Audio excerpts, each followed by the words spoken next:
the son who murdered his parents and 4 siblings. Yeah, that's how this story begins, because what happened inside 112 Ocean Avenue in Amityville wasn't just any crime. It was brutal, it was senseless, and to this day it still leaves people asking why. So let's rewind.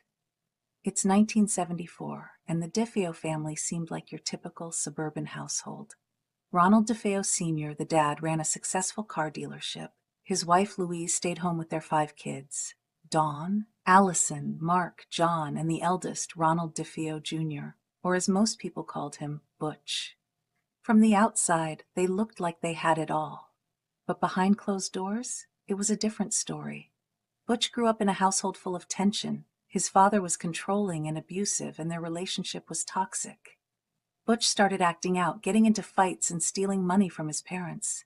But no one, not even his closest friends, thought he was capable of this. On the night of November 13th, 1974, Butch grabbed a .35 caliber rifle and walked into his parents' bedroom. He shot them both twice. Then, one by one, he went into his siblings' rooms and shot each of them while they slept. By morning, all 6 members of the DeFeo family were dead. No signs of a struggle. No one tried to run. And neighbors, they never heard gunshots. After the murders, Butch casually walked into a bar, acting like he had just discovered the crime. He ran in, saying, "You have to help me. I think my parents have been shot." A group of people followed him back to the house, and that's when they found the bodies. Police arrived, and at first, Butch played the victim. But soon his lies fell apart and he confessed. During his trial, Butch's defense tried to claim insanity, saying he heard voices telling him to do it.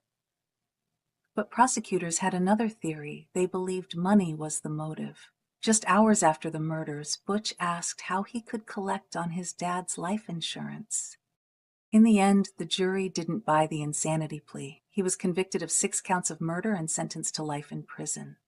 Now, you'd think that's where the story ends. But nope, just a year after the murders, the Lutz family moved into the house. They lasted 28 days.